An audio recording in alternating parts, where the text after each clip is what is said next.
Ladies and gentlemen, I saw a concerning video of the exceptionally indisciplined Farouk Kibet publicly salivating for Murang'a women representative Sabina Chege. This idiot had no shame and decided to publicly sexualize not just a public figure but a sitting member of parliament. The video is here. Mimi nitawashikilia na shilingi 200,000 na Mungu awabariki sana. Huyu mama ako sawa, si sawa? Ako sawa.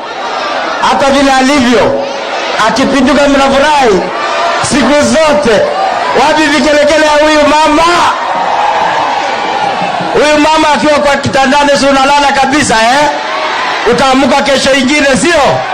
Atoshi. Hiyo ndio mambo tunataka kusema. Now I did some research and I found a rather shocking video where perverted words had proceeded forth from the mouth of the same Sabina Chege who was apparently being disrespected by Farouk Kibet. And because of this, some people might as well think that Farouk Kibet's sentiments are well in place. Roll the tape.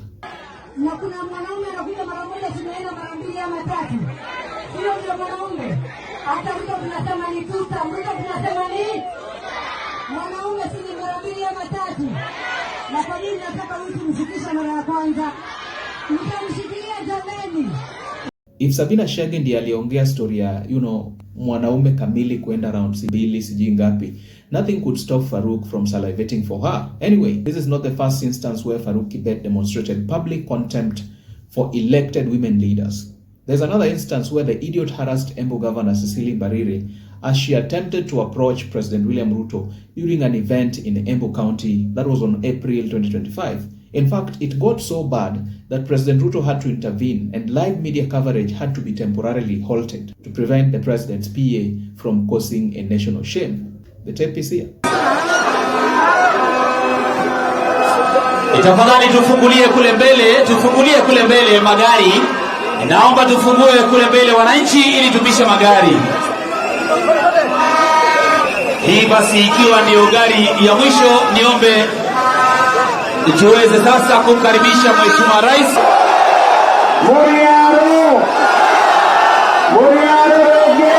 Personally, I think Farouk Kibet has become a very profound symbol of national shame, especially to the William Ruto presidency. This is somebody expected to conduct himself with utmost dignity. In fact, he should not even make any appearance in public spaces, addressing gatherings and whatnots. He is simply a personal assistant and he should stick to his job description. He has no point addressing political gatherings because each and every time he opens up his mouth to speak, it does more harm than good to the rather dignified office of the president. Anyway, this is what Kenyans on X had to say about this rather damning incident where Farouk Kibet disrespected Sabina Chege. Mushiri Njoroge says, Sabina Chege might not complain for now because she was probably demeaned by the person who pays for them for paying their loyalty to President Ruto. But that was the lowest moment she allowed herself to go to, regardless of the paycheck that she gets. Kibet says, that's what these women politicians are, sexually transmitted positions. Philosopher says, Awoko Otieno alituambia, some doubted her. Looks she was right. What would be going on in your mind to say this in public meetings?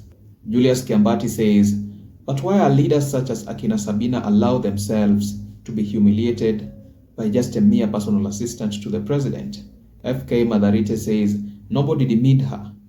If she felt demeaned, she ought to have told Farouk point blank that she has crossed the limits of decency and decorum. Knight Mapesa says, and sadly women are there just sitting doing nothing and saying nothing. Margaret Mudhoni says, she didn't show as if she had been demeaned. God's Child says, hata Sabina anakaa anapenda mechi sana. Mbona anazunguka? Hivyo ndivyo amezungukwa na Kenya Kwanza yote. Seneca says, well, if she slept with him for him to know how it feels, what respect does she expect? Slut like the rest who sell it for upkeep. KW says, don't pity her. That's exactly what they do behind closed doors.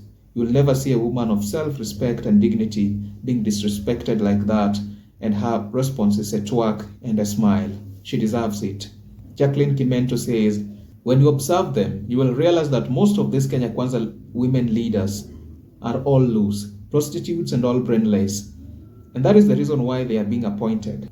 because Ruto and his ilk are male chauvinists. What do you think? Do let me know your thoughts and opinions by dropping a comment in the comment section below.